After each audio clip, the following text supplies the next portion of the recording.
moment.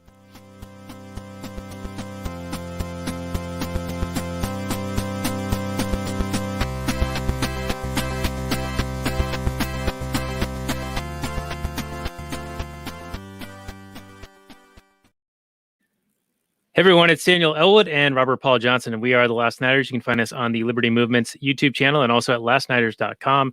We're going to be talking about the Professor and the Madman with the Professional Asshole tonight, and this is episode 167 of this show, and you can find the show notes more at lastnighters.com/167.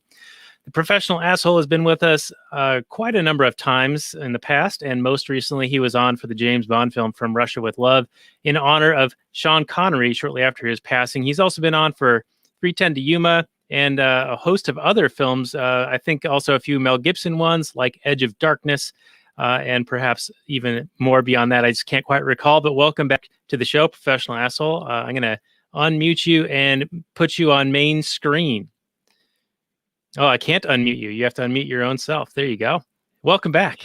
Well, thank you guys. I appreciate you having me. We seem to be on a kick here of doing based sexist. We started with, based Mel in Edge of Darkness, avenging his daughter. And then we moved on to, the based Sean Connery, who just couldn't get enough slapping women. He just that's what fueled his 007 skills, was slapping women. And now we are back on to Mel. In probably one of his least sexist roles, but it's still Mel Gibson, and we can always appreciate that. Yeah. If anything, this is one of his more steady roles where he seems to be uncontroversial in most respects. Maybe back in Victorian times, some of what he did would be considered controversial at the time, but I think to our eyes, and granted, I have a hard time knowing what's controversial anymore, because what was controversial 5 years ago is not the same now. Like almost anything can be controversial now for any reason. So it really doesn't matter anymore. It's like lost all of its sense of meaning, which of course is a nice segue into talking about this movie and the origin of words and what they were trying to do to catalog and understand the is it called etymology, like the progression of words and their meanings and nuances, and how you can utilize language to convey ideas, and how those words can get obfuscated and deliberately misused and abused and acquired by opposing factions to be twisted into other things.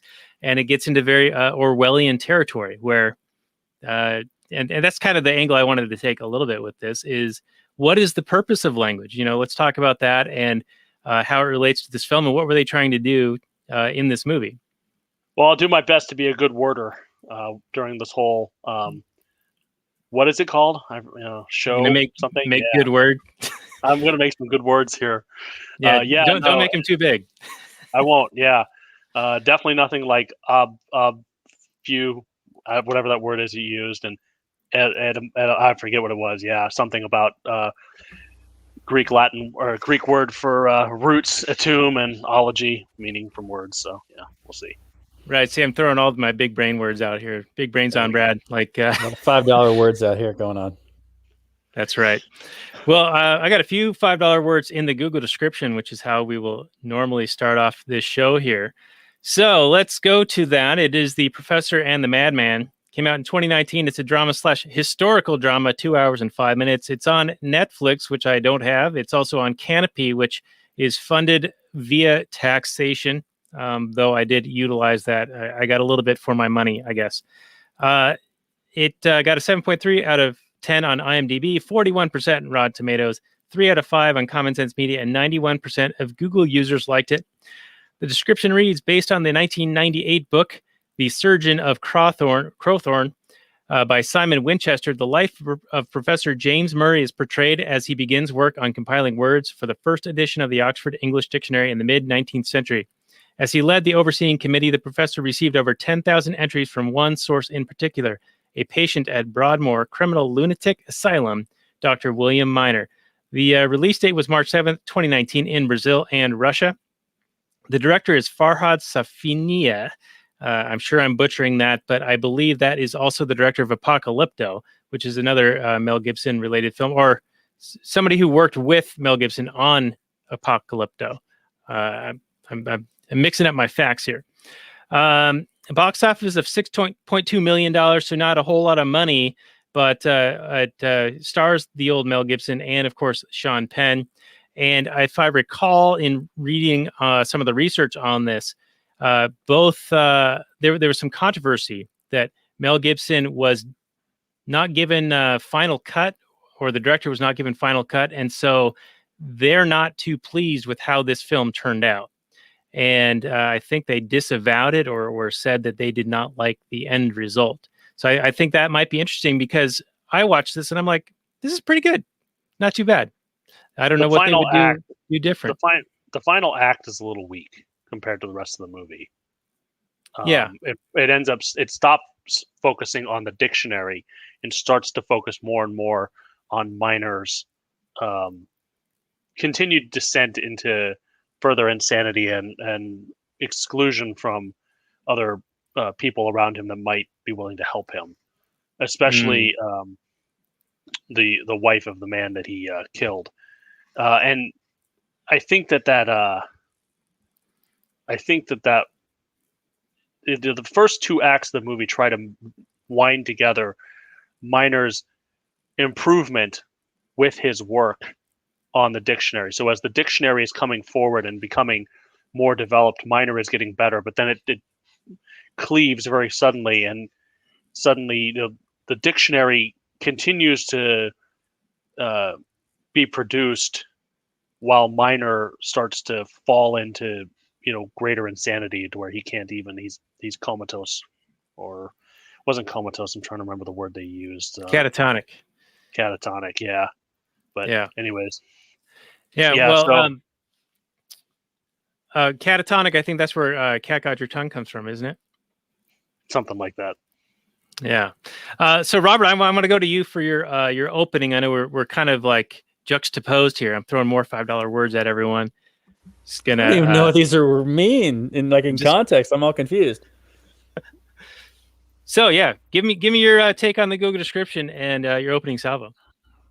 Okay. Well, Professor and the Madman, I had never heard of it up until I think I had seen like a commercial for it, and then it got lost in the mix, and then Daniel said, we're doing it. And I didn't know what to expect at all. But the film, and probably the book as well, uses the old Jimmy Cameron trick. And I don't know, he probably didn't invent this trick, but he popularized it, or at least he's most famous for doing it, in the movie Titanic, where you take a historical event and then you bolt on a love story to make people give a shit about what's going on. Because I mean, if you take out the love story and the human element, there's probably enough in the whole treatment of the sanitarium, maybe, but I think the movie really gets its heart from the widow, forgiving him, hating him, then forgiving him, and then kind of falling for him at one point, and how that interacts with his madness, and how he's so haunted by his sins and his crimes that he actually sees the people as he's awake, not just in his dreams or whatever, but he sees them and he believes that they're like real or gonna get him still or whatever. And it's it's a powerful film. I found myself riveted, mostly through the tragedy of it all. It's a very powerful tragedy. Everybody's taken a hit in this movie in one way or another, especially the widow, but also, Sean Penn and his craziness. He's having a really bad day, a series of bad days that just doesn't, there's a few bright spots, but even the bright spots cause him pain, because when the widow finally loves him, that just makes things worse, because then he's like, now I've killed him twice, because I've killed killed the husband in her heart too. He's just a super tormented soul, and he really caught my sympathy. If there's any kind of a villain in the movie, I guess it's the sanitarium runner guy with his kind of barbaric medical treatments. But these are the best treatments they had at the time, and they even look back at treatments in their past as barbaric.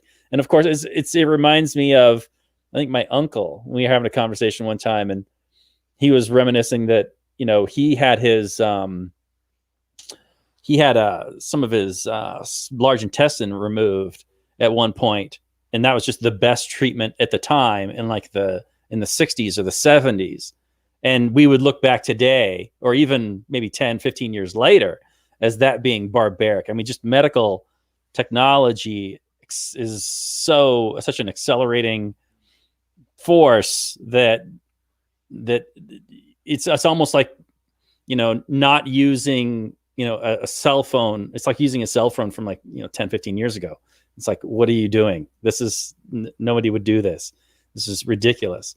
So I kind of want to get into that a little bit, but for the most part, the film is quite good. I mean, then you got Mel Gibson, who plays this kind of father patriarch guy, but even he has his difficulties dealing with these snobby aristocrat guys that it's funny. At one point, they have such hubris that they think they can halt the language, and we're going to define this thing that's constantly evolving and changing, and we're going to give a definitive answer for what this thing is, this thing we call English language. And we're going to say, we're going to be the arbiters of truth and whatever, and everybody else can follow us. But then at other times, they realize how ridiculous and impossible this task is, that it's constantly evolving. People are constantly creating a new slang, and that their task is futile, and that it would take lifetimes, and in fact, it would never end. At one time, finally, they realize, or they say out loud in the film, that this is a task that would never end, and there would have to be constant updates to this dictionary. And in fact, to this day, of course, there are constant updates to dictionaries, and even a dictionary is just like a communist survey. It's as good as it was when it was printed, maybe, but it's not any use to me. It can be used, but it's not necessarily true for everyone at every time and every place, of course.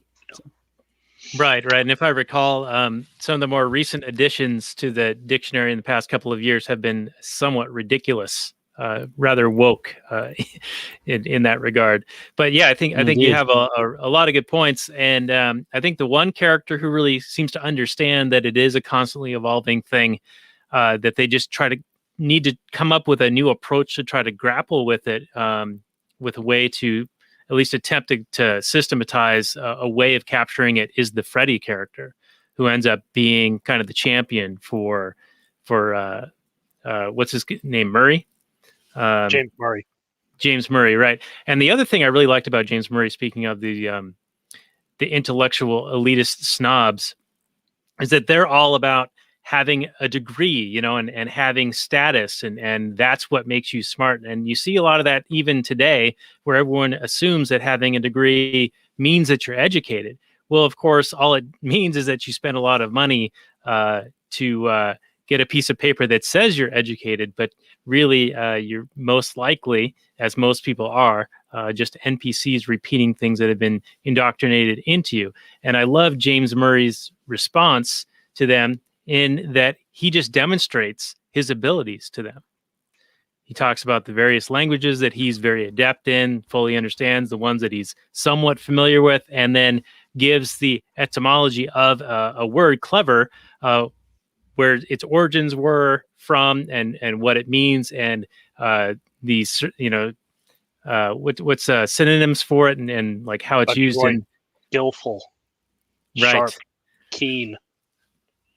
So I was a big fan of that. I was a big fan of applied knowledge superseding a piece of paper that intellectual snobbery would deem to be education.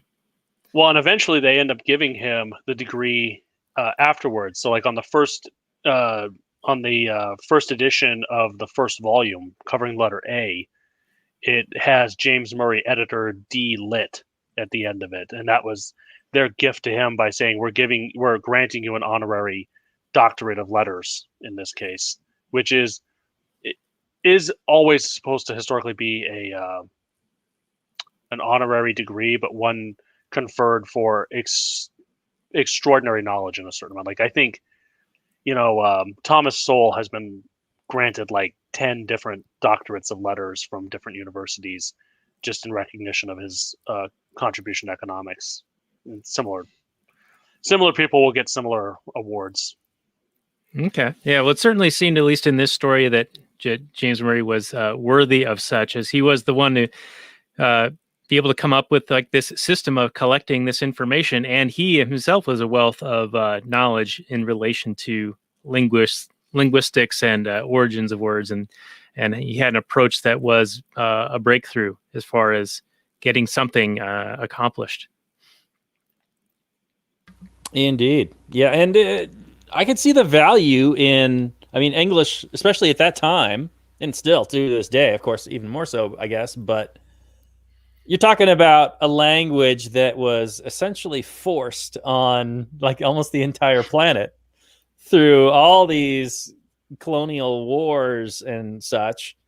And you can only imagine how English runs into some African guy speaking his language, or some Indian guy speaking his language, or, Thailand, or any number of these South American places or whatever.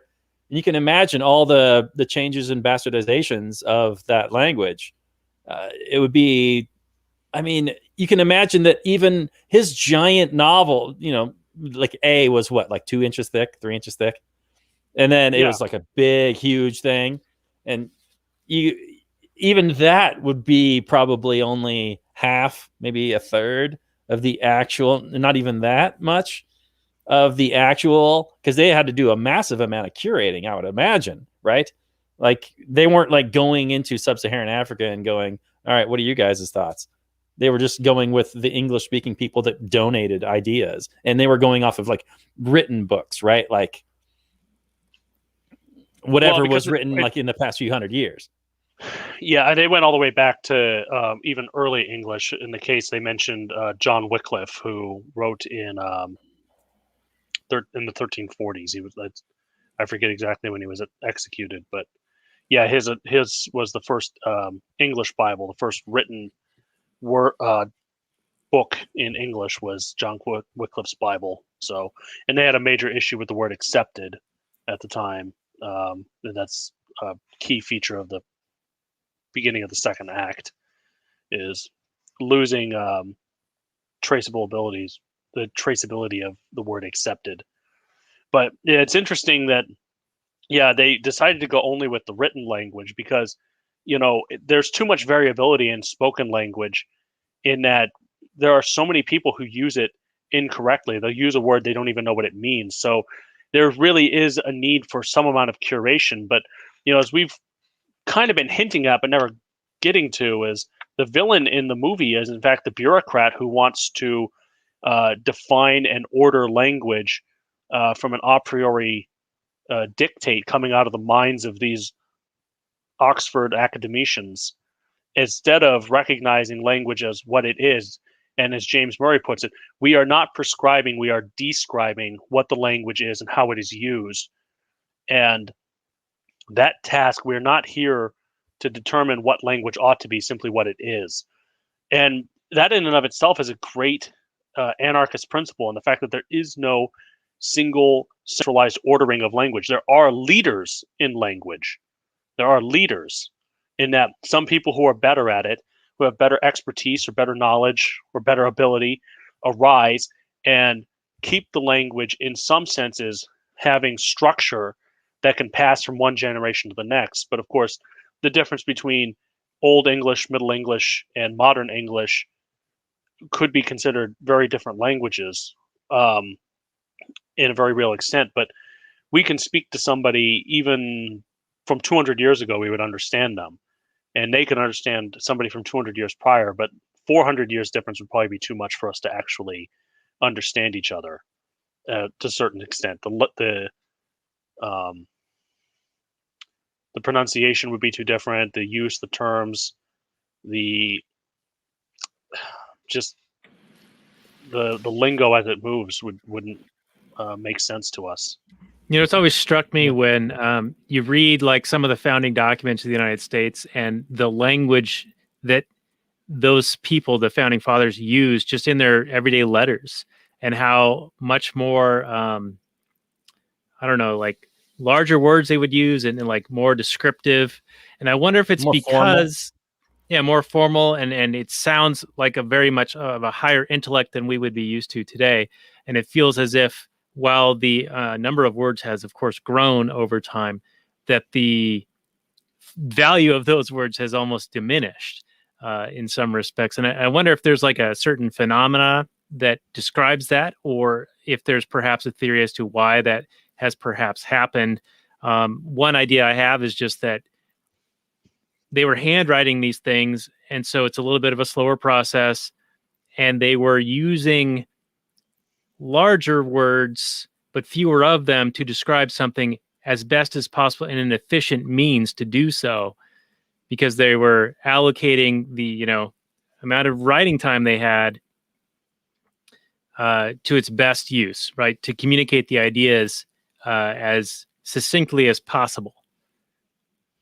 Yeah, and there are some theories to cover what you're talking about. The primary being that human beings can effectively work with about 20 to 50,000 words. That is the breadth of our knowledge in terms of words. Some other languages like Chinese, where it's a pictographic language, it's less because each individual pictogram is meant to depict more meaning and understanding. So they might have something like 5,000 words. A very educated person might have 20,000, but that's sort of a different setup. But in like Western and Indo-European languages, we have about 50,000 words. Now, as it is, the Oxford English Dictionary, I think right now recognizes about 350,000 words, with a common dictionary that you might buy at a bookstore having about 100 of those 1,000 words, 100,000 most common words.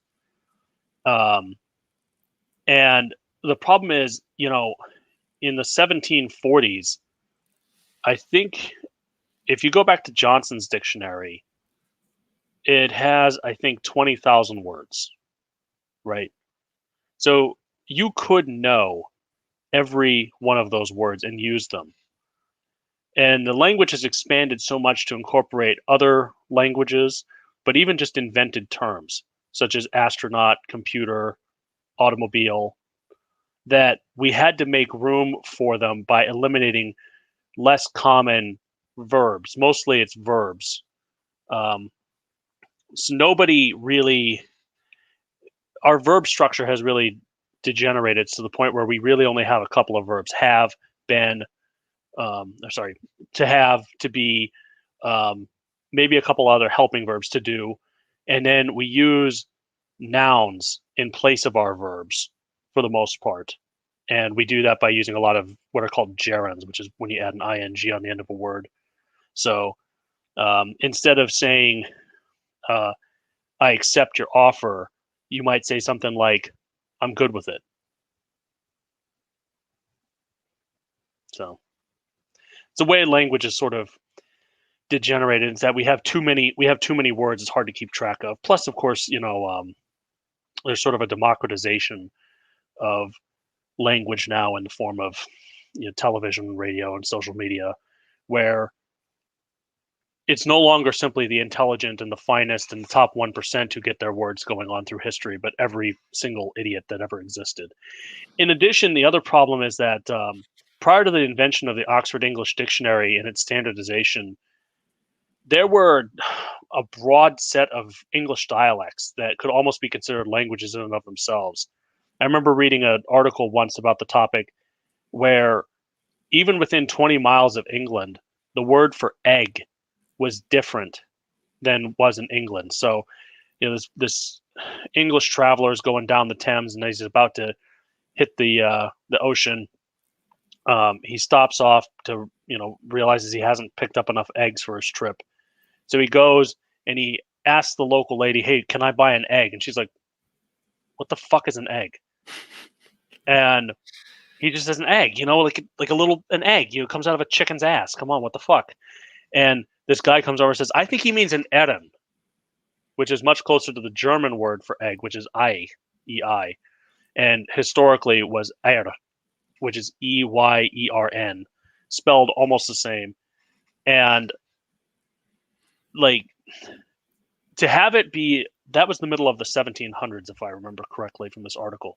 And it's only 20 miles difference from London. And yet they had two different words for something extremely common and which would have been used in like regular commerce all the time.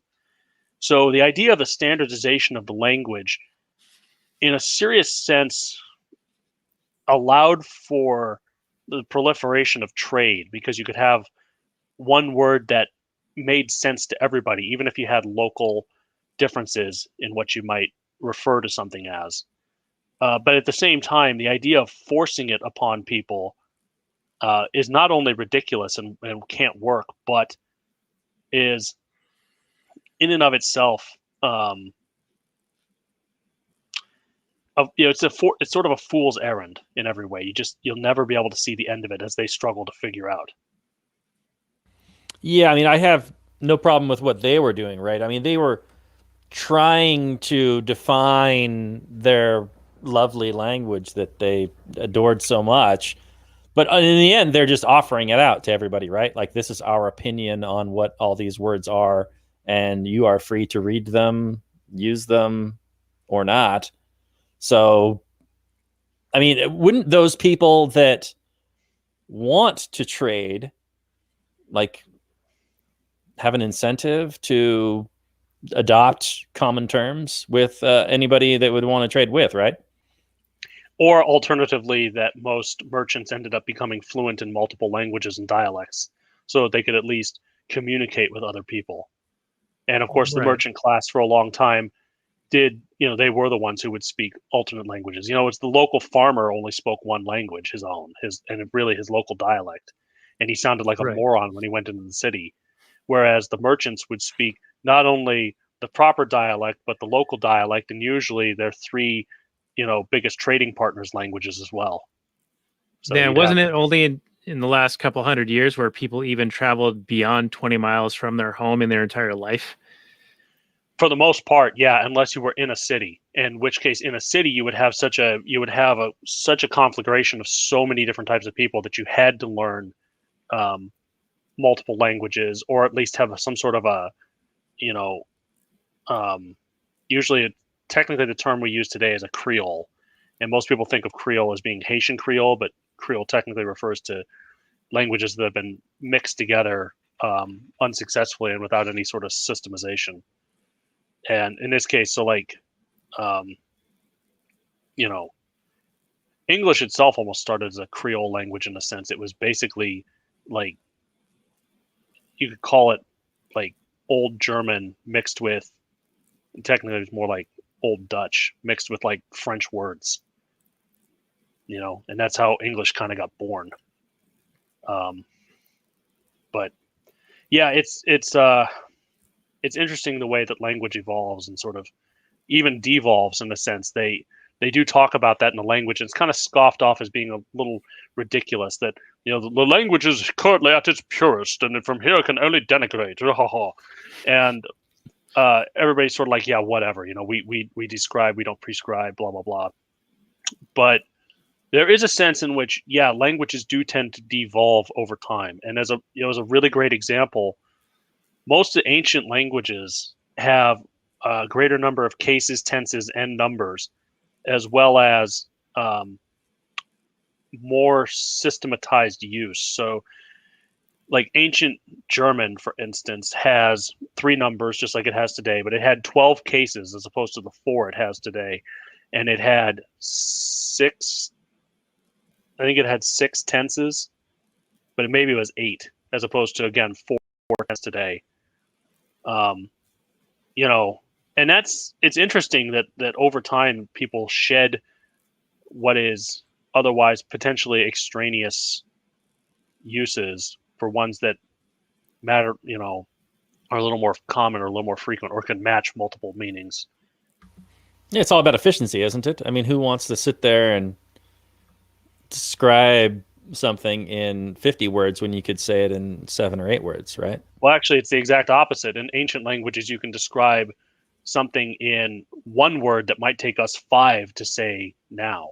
So, like, as a really good example, and this is going really far back, but like Indo-European, which is a sort of a theoretical bridge between all of the languages, but we can construct enough of it that we're pretty confident that it existed.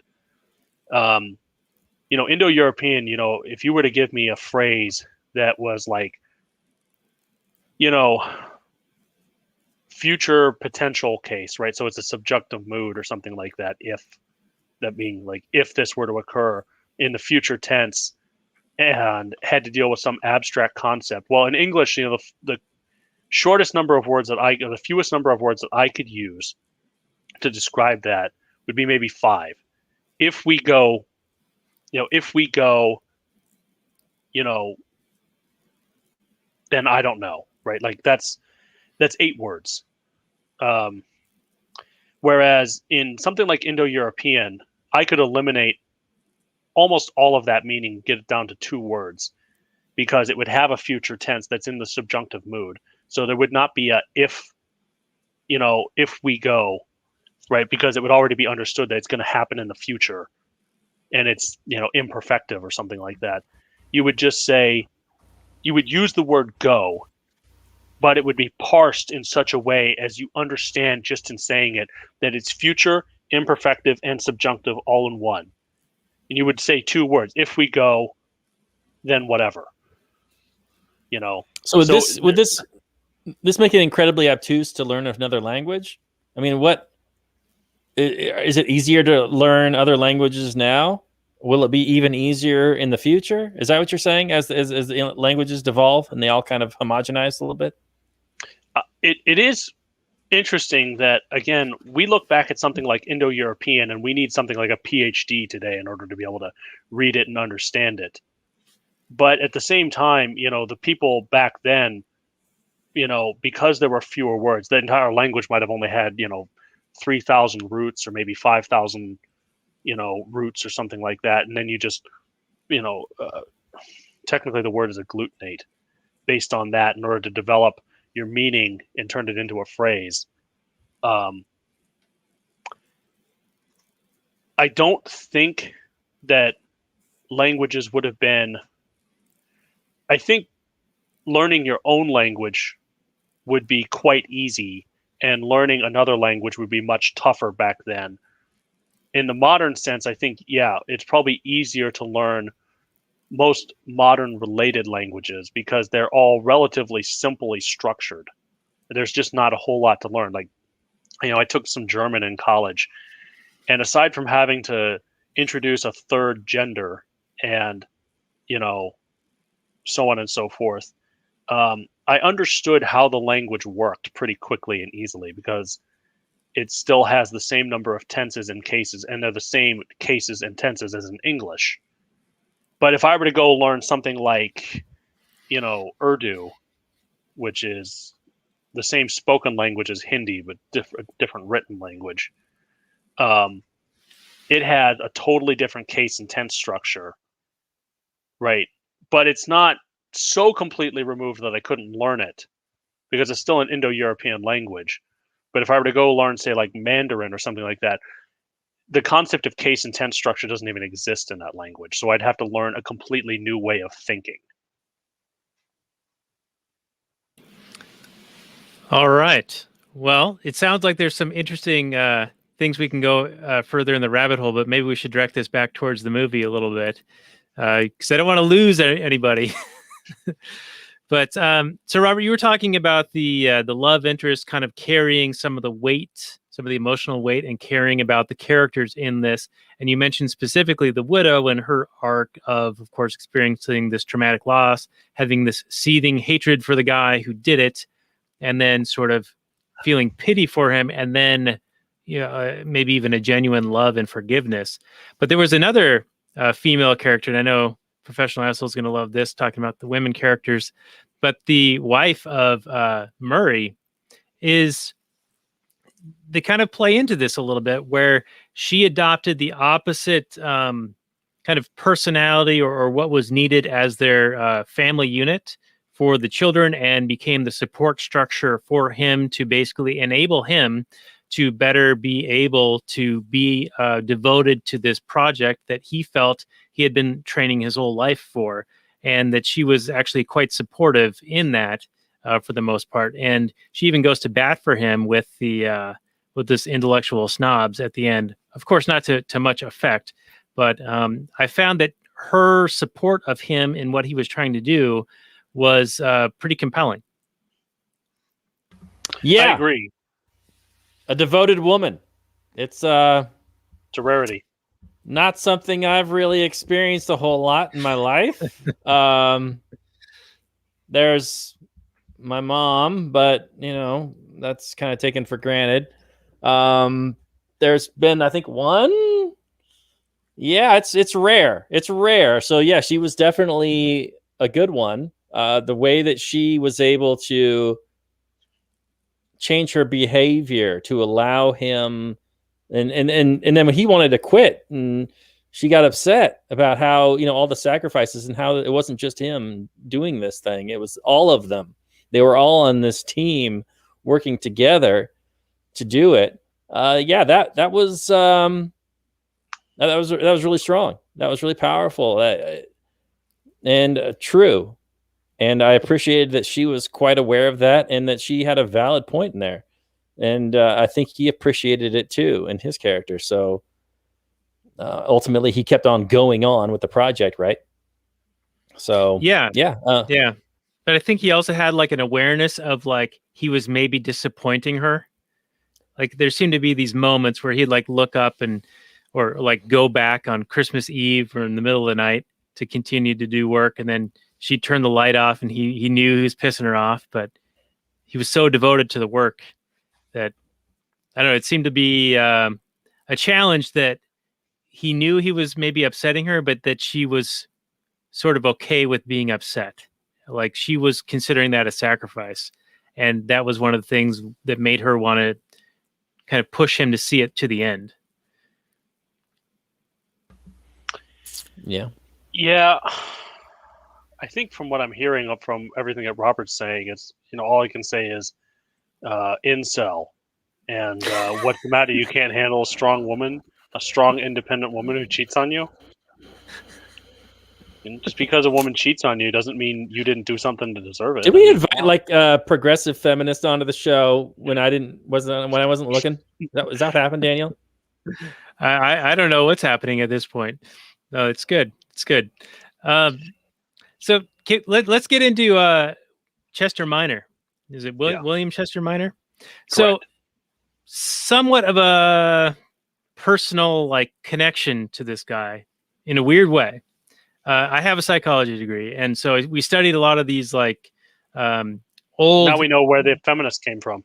Yeah, exactly. But where these old like procedures that were later frowned upon, and that was an interesting thing that you brought up, Robert, because this is like the 1870s, 1880s, and they're referring to things they were doing just a few years prior as being barbaric, and yet they were doing things that were barbaric. And in the future, there were other things like electroshock therapy that would later then be considered barbaric. But these were all like cutting edge at the time, which sort of relates to the thing that Professional Assholes was saying, that we're at the peak of the language and it can only go down from here, where everyone thinks that they're always at the forefront of the age of technology and advancement and progress. It's like this I think Rothbard called the Whig theory of history, where essentially anything newer is better by default just because it's newer, without kind of this understanding that things kind of ebb and flow and some knowledge is lost, and there are revolutions that kind of occur in that whole process.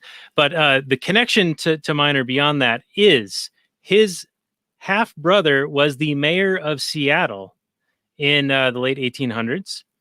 And there's a school named after him called T.T. Minor. It's like an elementary school or whatever. And I don't want to say robbed, but I was persuaded to give a guy with an ankle monitor bracelet on his ankle, give him $5 so that he could get back to wherever he needed to be for the monitor to kick in. And he said that he grew up in that neighborhood and that he went to TT Minor school as a child as a way to ingratiate himself and lend validity to his, of course, fake story that he was giving me, where he said that, a lot of bad things happen in this neighborhood. It sure would be a shame if something bad happened. And meanwhile, we're in the alleyway behind the house I was living in. So I was like, okay, here's $5 as like an insurance policy. Leave me alone. But then before that, I lived on Minor Avenue in Seattle, of course, named after T.T. Minor, the half brother of Chester Minor. And Robert, where we grew up, that's where that guy died in a canoeing accident between Kamado and Whidbey Island. Is this like 6 degrees? Was that 6 degrees of separation? And then Kevin Bacon was like there. I'm seeing this mostly as we need to cancel this movie. I mean, seriously, because you were robbed, right? And obviously that had to do with the toxic masculinity left over from the Civil War era that floated its way down to TT Minor, right? Exactly. That floated down to TT Minor and infected the entire area, especially Seattle, with all this toxic masculinity that created the harsh economic conditions where a poor person might be requesting money from you. And I can't believe you didn't fucking give it to him willfully and joyfully. I mean, you should have known that this guy needed your fucking help, and you are a piece of shit for not giving it to him. No, I did. This is like your and why didn't you give him more? Yeah, you should have given him more. Exactly. This is your toxic masculinity coming from the toxic masculinity of the Civil War that floated down through TT Minor into your veins, into your very skin. It was only your white supremacy that allowed you to have that $5 to begin with, so you should have given him 10. Exactly. You are a piece of shit. Thank you both. Now, I will tell you that there was another event that happened in Seattle where I did not part with any money. I was walking down a very wide sidewalk in downtown, at least, 12 feet wide, and a guy carrying a leftover, like, doggy bag style styrofoam receptacle, which I'm sure is illegal now, veered into me and then threw it on the ground. And because he's an adult? Yes. But all I'm hearing right now is that Daniel lost money in Seattle by being bumped into doggy style by some person he didn't know. No. He tried to demand that I pay for a meal for him. And I was like, no way, dude. You came and ran into me. There's a very wide berth here. If you're going to pretend to bump into somebody, at least do it where there's a very tight area. And he did not take too kindly to that. But anyway, those are my connections to Chester Minor via TT Minor, via a canoeing accident, and a elementary school in the neighborhood I lived in. I don't know what this has to do with the movie. Not a whole lot. What's going on here? What are we talking about? I don't understand. What are we even talking about? So crowdsourcing as a means of creating useful information. That's what we need to get back to, because that is a libertarian innovation. That's right. That was all voluntarily done. And that was early crowdsourcing. Didn't accept to take any payment. They just did it because they wanted to be helpful. And it's important with the crowdsourcing, like if you have distributed information, such as in every individual's mind, or distributed computer networks or something like that, the information is not useful unless there are nodes of expertise that are capable of discriminating between what is useful and what isn't. But once you have those nodes of expertise, you have very powerful means by which you can collate and distribute knowledge and turn it into something useful. And in fact, this is what the market does naturally. It's that we have information coming into the market daily through the preferences of every individual who wants something of the market. And then there are relative experts, usually we call them entrepreneurs, who discriminate between good knowledge and bad knowledge based on their expertise, and then collate that into some useful piece of information, either price systems going out or price systems coming in. So the use of the crowdsourcing with distributed nodes of knowledge there. I mean, they couldn't just crowdsource to any, moron on the street who, was singing like a sea shanty or something like that. It had to be educated people who had some basis of knowledge and still edited by us educated men, as they say in the movie. And I think it's, it's a model Yeah, it's not for how, Wikipedia here. Come on. yeah, but it's a model for how, distributed information systems are naturally superior to, I guess, centrally planned ones. Yeah, I thought that it was a really interesting concept, though I wondered how it would work in practicality. I sort of understand like they're having all of these people submit this information and then they're the ones organizing it and collating it and making meaning out of it. But wouldn't there be like so many repeats? Like how would they control for that other than, oh, we already have this one, discard, discard, discard, or whatever.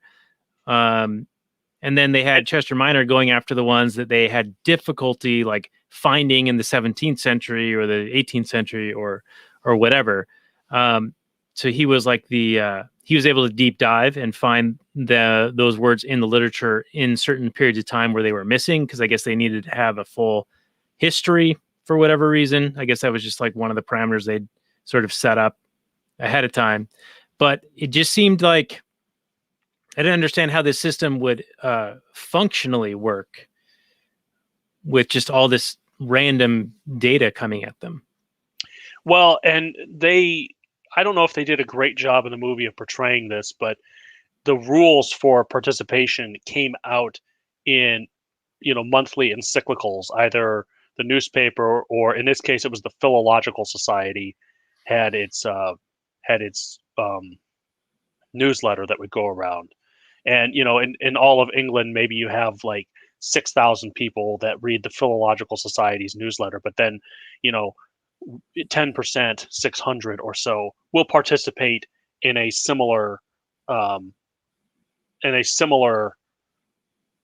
endeavor, and they just have to follow the rules. Like whatever it is, we're looking for these words. There's a list of say 100 of them. Find quotations, cite them, write out the entirety of the context, the entire paragraph or the entire sentence with the name of the author, the book, the page, the title, the year, and they would just do that. So like every month they'd say, okay, we got through the A's, now we're going through the B's, now we're going through the C's. Okay, so the words were provided then. Yeah, and not dissimilarly, right? So and obviously there are a lot of words that they could do themselves, but it was words like art, where it has so much meaning. I mean, we use the word art in a million different ways. It has so many contexts. It's used so often. It doesn't just mean painting. It doesn't just mean pottery. It means every single type of constructive, valuable work that is aesthetically pleasing in some way or another, right? Because that's what we mean when we say art. In fact, the word art itself is an ancient word. It's like the word poetry. Which is originally Greek. It's typically considered to be quote unquote pregnant with meaning. Because we don't even know how to define it. It's such a broad class of such an abstract concept. It contains a ton of human expression. There's just so much that qualifies as art, or we understand to be art. And the Greek word poema literally just means like creation, in a sense. That's probably not even a really good translation of it. The best I can describe it is, if you remember the story about Athena being born fully grown out of the head of Zeus after he had a headache. That was one of the earliest usages of the word poema to describe the birthing of, a concept out of the mind. So, but it's Interesting. a similar word, art, poem. What do these even mean? That it's extremely difficult to define. The breadth of use would be almost insurmountable. It would take 100 pages just to describe it. Now, with that sort of happening through an evolutionary process, a naturally and organic, spontaneous order sort of happening, if throw a little Hayek concept in. But what about the inverse of that, where we seem to see things like Orwellian newspeak, doublespeak, the changing of words and the repurposing of words and the stealing of words, like liberal in the sense that it means today is vastly different than what liberal meant 100, 150 years ago. In fact, it's almost the antithesis. And you see this happen so many times where words are going to be basically destroyed so that you affect people's thinking and ability to have thinking and critical thought. And we see limitations in speech and limitations in the intent and meaning of words, to where we're not as able to have meaningful discussion or debate, which seems to be almost a purposeful orchestrated plot of some sort by the powers that be, if you will, who would be threatened by people actually having constructive debate about topics. Well, and the good thing about language is that we can invent new words, right? So words exist in order to define concepts that relate to human experience. So when we use the word liberal from the Latin libere, meaning free, we mean it because we understand what freedom means. Freedom means, within the contextualized use of the word, being unbounded by others who would seek to restrain us, right? And so if for some reason the word liberal no longer means believing in freedom, but instead, believing in, freedom from consequence, or potentially from liberal to constraint within a social order, right? Then we would just invent new words to describe what we mean by liberal, right? So we would develop a new word like libertarian or freedom lover, or we would just invent new words. And this is one of the real benefits of rhetoric, which is something the right wing is super weak in.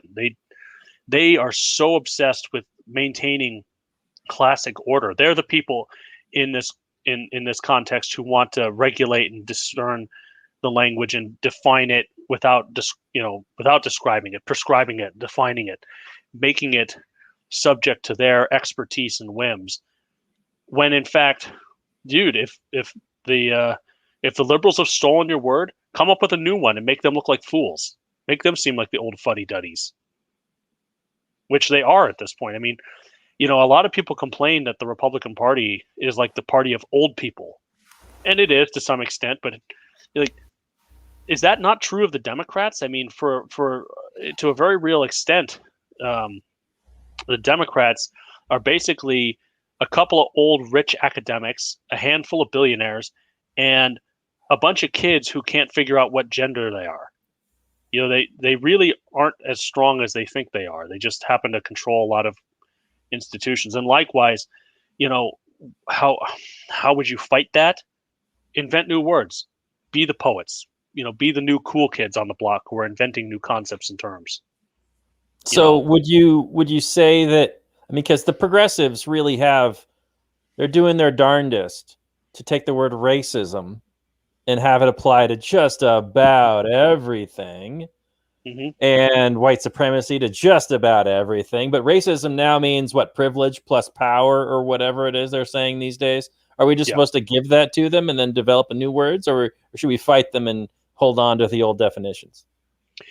I think you can fight them, but if for some reason you lose, it's not a loss. And I think that's my point, is that even if for some reason you lose, it's not the end of it, because you can invent new words. You don't have to use that word. You could never use the word racist after that. In fact, it might not even be good to use the word racist, because in a sense, combating doublespeak with doublespeak, you know, Orwell argued that if a word does not exist to describe a concept, then it disappears from people's minds. Well, I disagree, because obviously human experience transcends the words themselves, because somebody has hated us no matter what we do. So the word hate is not going anywhere, even if for some reason we were to eliminate it from the language. We've all experienced somebody's hating us. We would just come up with a new word to describe that feeling. Likewise, with this, we could basically just say we don't like. You could almost say we don't recognize that term. It's a stupid term. It's a meaningless term. It has no definition. It's the same as if I were to just say some nonsense word like gobbledygook or something like that. It's like it whatever I want it to mean. It's like sploosh. It's onomatopoeia. Yeah, and it seems to be like when they do apply it to everything, it does lose its meaning and intent and purpose of a defined word and a defined thing. If they apply it to everything, then it loses the context and purpose for being. And that's exactly the problem, right? Like nobody, or at least an increasing number of people, are no longer afraid of the word racist. Now, the problem is some of them have then embraced it. Well, if you're going to call me racist and it doesn't mean anything anymore, I'll show you what racist really is, which is not good either. But yeah, I mean, it's taking the sting out of that word, and taking the sting out of white supremacy. It takes the sting out of sexism, and you go forth and you can even make fun of those words to some extent. You'll have subcultures that use sexism or racism as like joke words because they don't mean anything anymore. Right. Yeah. And part of it is like just the the oversupply, the overuse of the word, is people become sort of like used to hearing it and it becomes almost normalized. But then also when it's applied to almost every conceivable thing, it loses any definition of what it is. And that's kind of the point of a word, is to define something or describe something in the human experience. But when it loses the ability to do that, then it becomes almost a nonsense word. Like how the word asshole used to describe somebody who was actually a jerk, and now it just describes somebody who disagrees with you. So I embrace the term. Obviously. Well, I don't know if anyone has any other points they want to bring up before we get into our final summary and review, and we can give a number of volumes out of 10 of what we want to give a score for this one. I have one more thing on my list. If you don't mind, if you will allow me, gentlemen. So you are so permitted.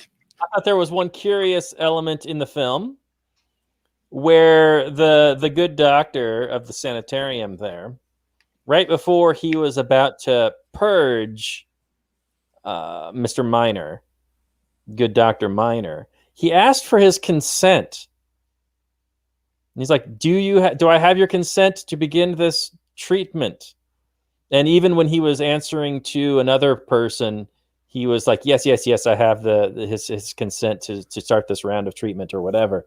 And I question, I mean, since he's held there against his will, obviously he's there in chains and he's not allowed to leave.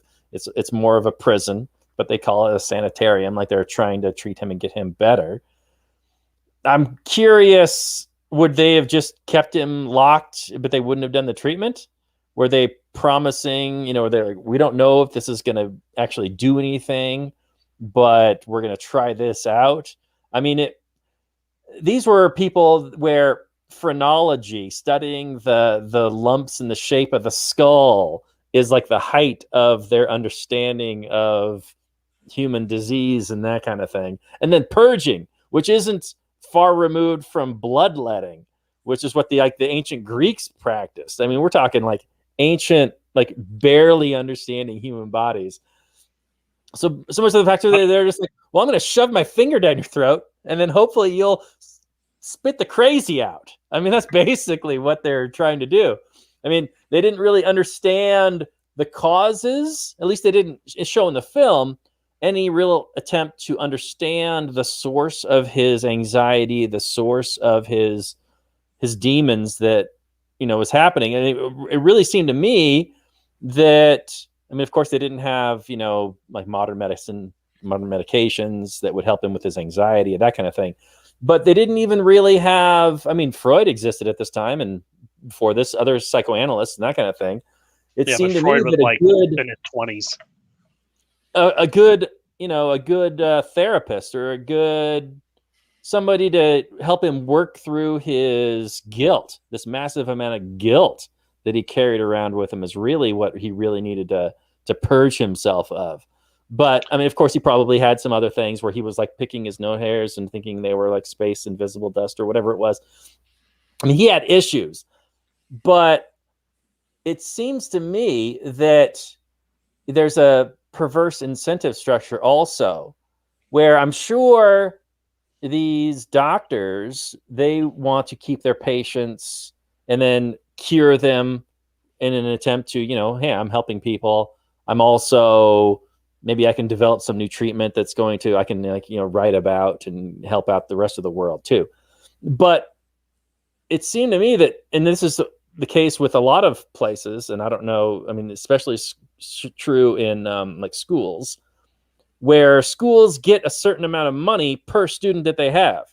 And I am assuming that these sanitariums were probably government funded, and they probably got paid for each case that they had, each inmate that they had. And they were probably less than likely to say, hey, guess what? You're cured. Off you go. And probably more likely to be like, no, we think you're still sick. Yeah, I think I could use an extra yacht, and I think you're actually quite sick. So these days, I know there's been a big push to get rid of sanitariums, and then people are basically just, I don't know, kicked out, and then you got homeless, crazy people walking around all the time. I think that's a case of people think that the government should be doing this, and private charities aren't doing as much. And then, of course, the housing is a nightmare with all the regulations, and they're unable to meet the demands. But I don't know. You probably guys have a few thoughts on basically what I've been rambling about for the past few minutes. Are you happy, sad to see sanitariums go? I mean, I'm kind of happy. I've heard all kinds of horror stories about perfectly healthy people who might have had a bad day or been, going through some trying times, basically just locked up in the sanitarium and thrown away the key. And I think I've seen a few movies to that effect where like a guy used to be able to just say like, oh, my wife is crazy, so away she goes. And then she loses all her property rights, all kinds of things. And she's basically just treated like a crazy person for the rest of her days in a basic. Are you saying that's a bad thing? I'm confused. What's going on here? Asshole, you can decide for yourself what your opinion of that situation is. Right. It seems pretty obvious to me that that's the correct situation. Being able to just say, hey, this is a crazy person. You need to lock her away for a while. And why not? The rest of her natural life. Happens at least once a month. Come on. It's a perfectly libertarian thing to do. I agree. Okay, we're on the same page here. Okay, good. Yeah. My basic opinion is sanitariums are a lot like the death penalty. Technically speaking, I believe in them. I just don't believe in the government doing them. Yeah, there's all kinds of perverse incentive structures when government does, and of course they do everything terribly. So why would exactly? Yeah. Right, Yeah. but having a place where people who are not able to function within a normal constraints of society seems like a thing that would be a charitable and necessary thing for people, and maybe not for a long period of time, but maybe for a period of time in which they have sort of broken from reality, which for some people is permanently. Right.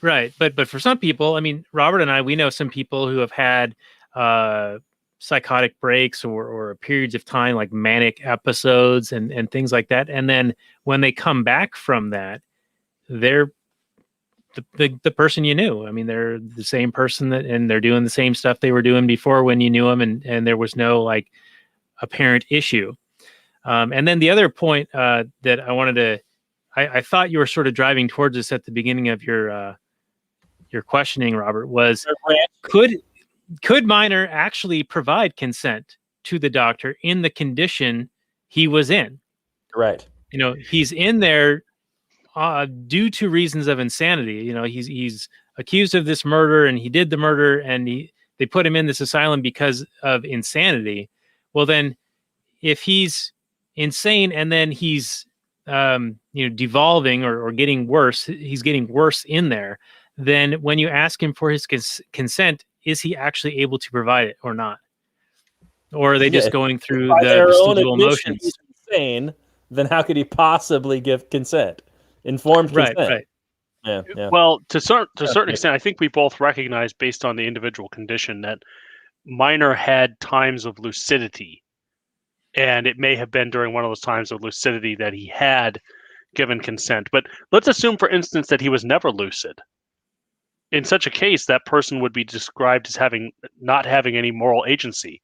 They're no longer lucid and capable of making rational judgments for themselves, in which case they revert to a childlike state where some ward has to take over for them and has to make decisions regarding their good or ill. And this happens all the time, and not just with children, obviously, where we have that problem all the time, but at some point people get old enough, and it's not the same age for every person. It's nowhere near the same age, but sooner or later, if a person doesn't die first, they get so old that they simply cannot take care of themselves, and they no longer can make rational decisions. And the children usually tend to step in and take over for decision-making capability and try to do it as best they can. But at some point, there's a little bit of contention in when and how exactly this occurs, because you want to do it respectfully to your parents. But at some point, for any of those who have aged parents, as I have, you have to start saying, hey, no, you can't make that decision anymore. I'm going to make that decision for you. Or maybe it's not always be driving. Or maybe maybe you shouldn't be driving. Maybe you shouldn't be handling your own finances anymore. I mean, I had a major problem with my mom after my dad passed away. She almost ruined herself overnight because she would not listen to my advice. And for your listeners to understand, I am a financial professional, a highly certified financial professional.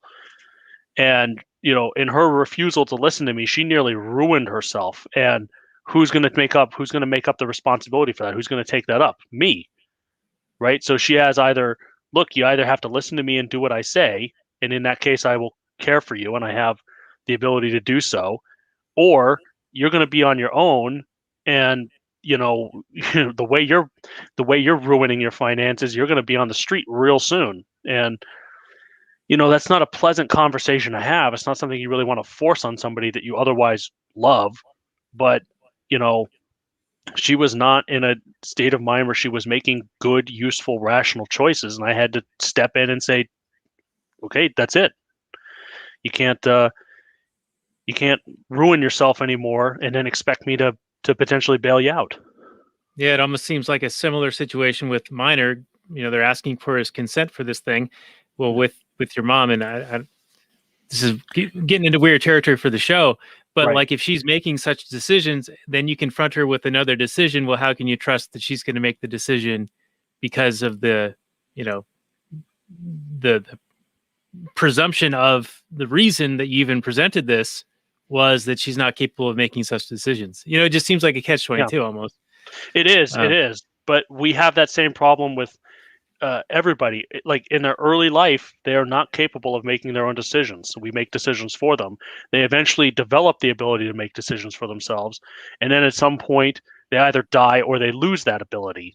And hopefully they lose that ability very, very late. But, frequently happens, let's say, starting at 75, which is not that old, 80, but yeah. 80, 81, or 80, or 80, right. We don't know when. Some people lose it at 65. Some people 65 are someone living in a walled city. I think gotcha. I think he's lost it. But anyway, we should get into the final summary review. I'm sure we avoided your question quite appropriately, Robert. So why don't you lead us off? Give us the number of volumes out of the Oxford Dictionary that you would give this out of 10. Well, I thought it was a completely engaging story. I thought it was very well done. Towards the end,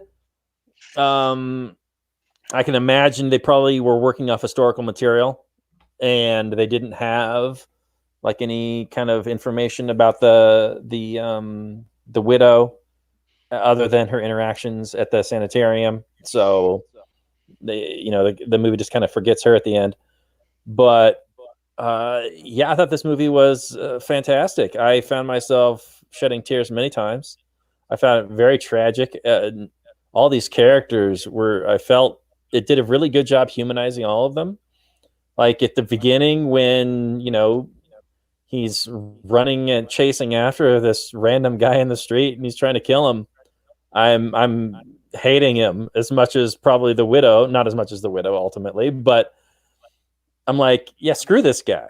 But then as you get to know him and understand the demons he's plagued by, you find out how flawed and how much he struggles and how much weight he carries, how much guilt he has. And I can't help but sympathize with that guy, even though he's a murderer. And of course, he did his best to make amends by offering up his pension to her. And he said he owes her his life because he took the life from her. I mean, ultimately, he took the life from the husband, but he's not around to, be made whole. So what else can you do? But, it's a movie filled with great human relationships. The friendship between Mel Gibson and Sean Penn, even the relationship between Mel Gibson and his wife is an excellent adult one that is filled with great conversations. There are a few scenes that I question about whether they needed to be there, or maybe that was what the director was talking about. But I'm not really going to nitpick it. I think overall it's so strong that it deserves to be seen. It deserves to be seen by a wide audience. I think this one really flew under the radar. I mean, there's so much content out these days. So much content.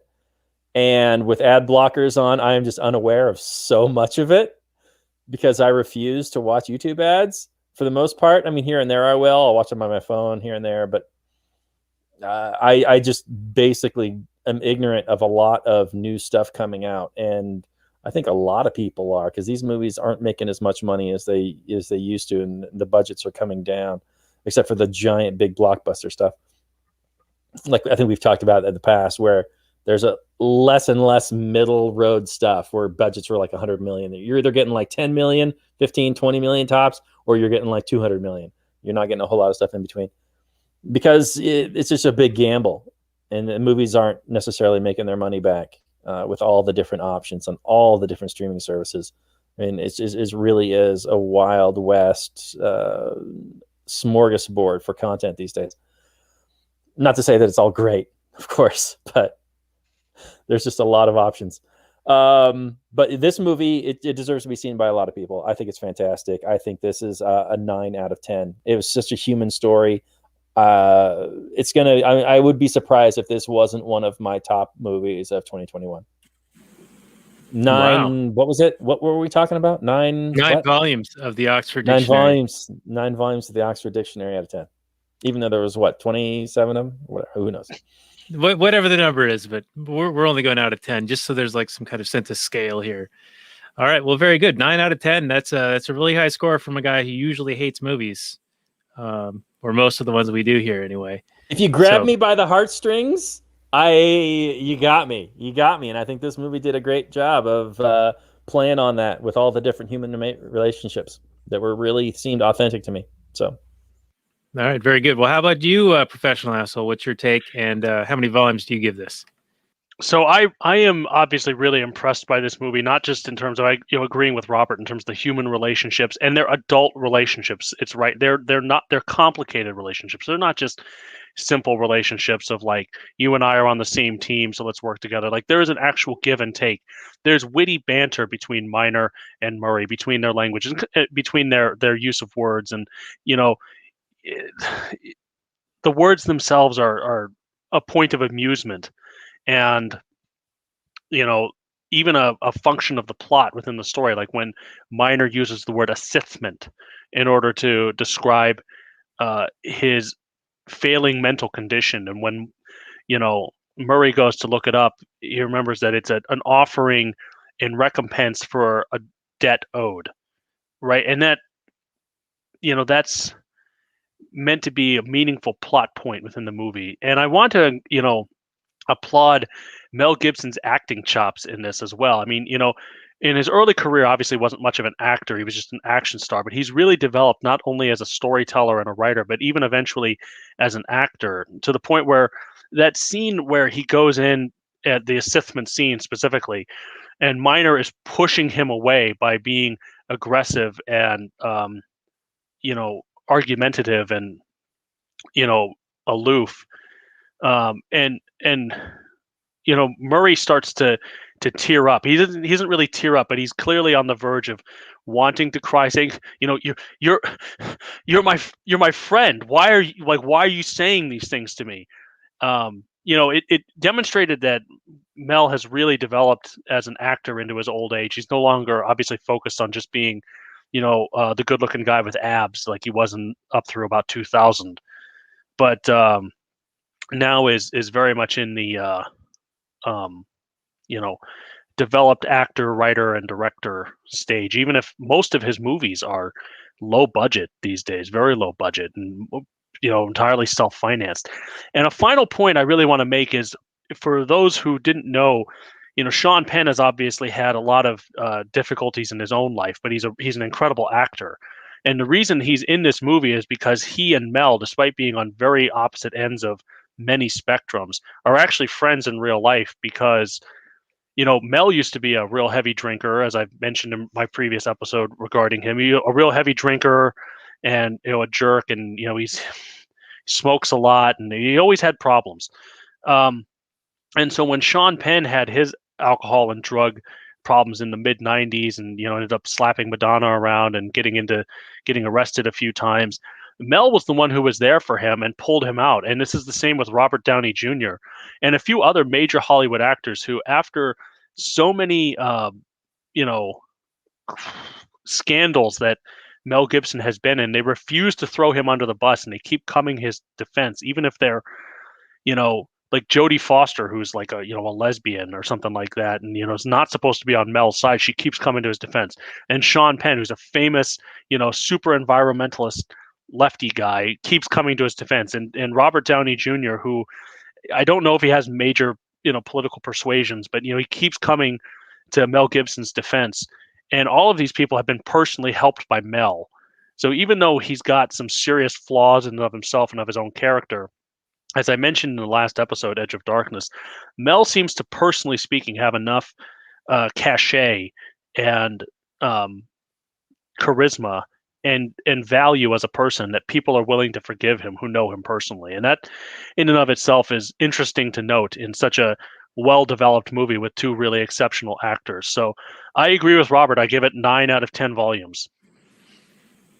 Wow, very good, very good. Well, that's a really very high score from both of you.